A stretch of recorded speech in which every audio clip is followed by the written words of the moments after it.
what is your relationship with fear?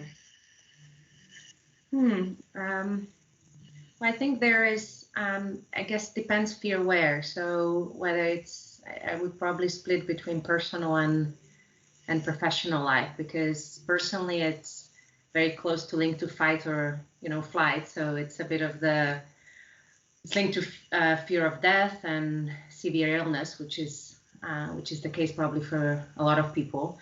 Professionally, I would say it's more worries or preoccupations. But I've changed a lot in my relationship to fear and worries over time. So I guess that comes with time, with experience, getting older, being in a number of life-threatening situations, which kind of got me to reevaluate a lot of things and kind of anchor myself in gratefulness. So you mentioned you changed your relationship with fear and with worry. So you mentioned some of the triggers, but how exactly did it change?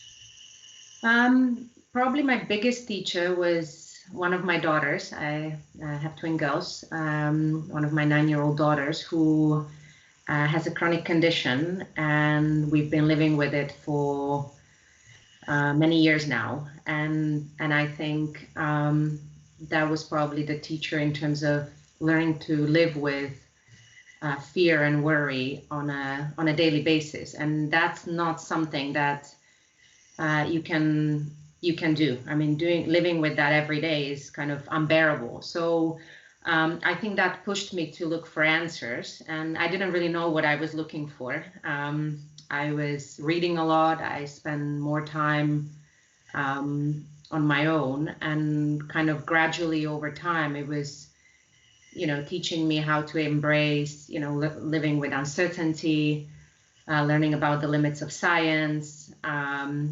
focusing on the joys of life, and seeing, learning to let go.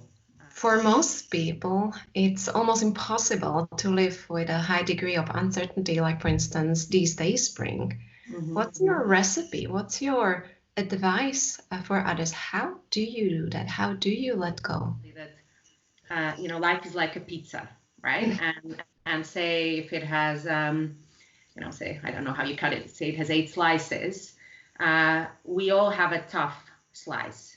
Everyone in life has a tough slice, but we also have those 7 slices, which tend to be pretty good. And I think as humans, we like to focus on the tough slice and the uncertain part, and where you worry and when you fear, not on the 7 great slices.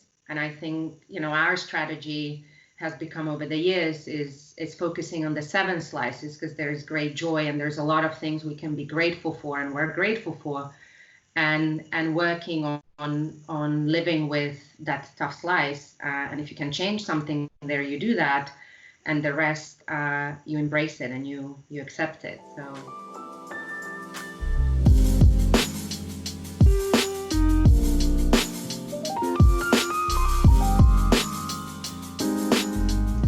As a leader in a nonprofit organization, do you feel you have to manage worries or fears?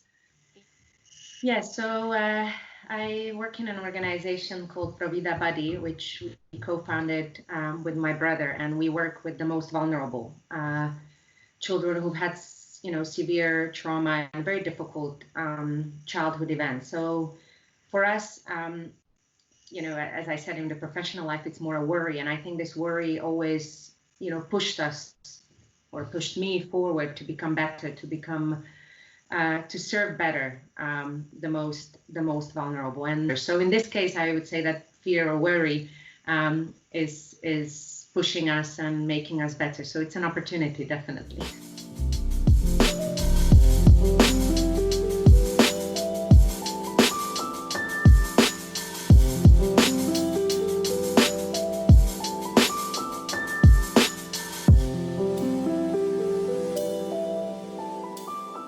So they made me very grateful, or even more grateful for what I have, and we're pushing my boundaries. Being in the very strong life-threatening situation pushes all your buttons, and forces you to find a way to step forward.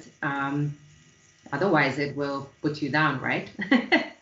I guess I already, mentioned that they were probably this preparation for what was to come, which was, the chronic condition of my daughter.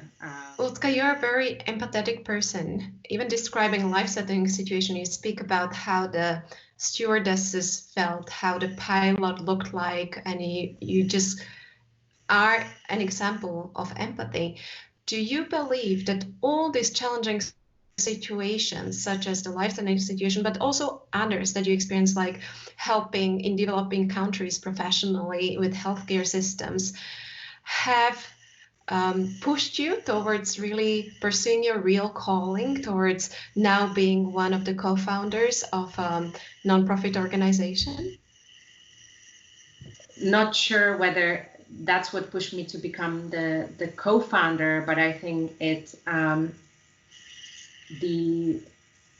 amount of empathy made me put a lot of the different pieces of a puzzle together in a certain way, and gave me also the courage, right, to step out on this journey.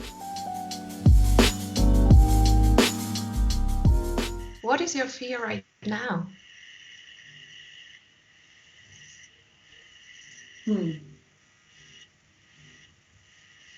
I don't think I have a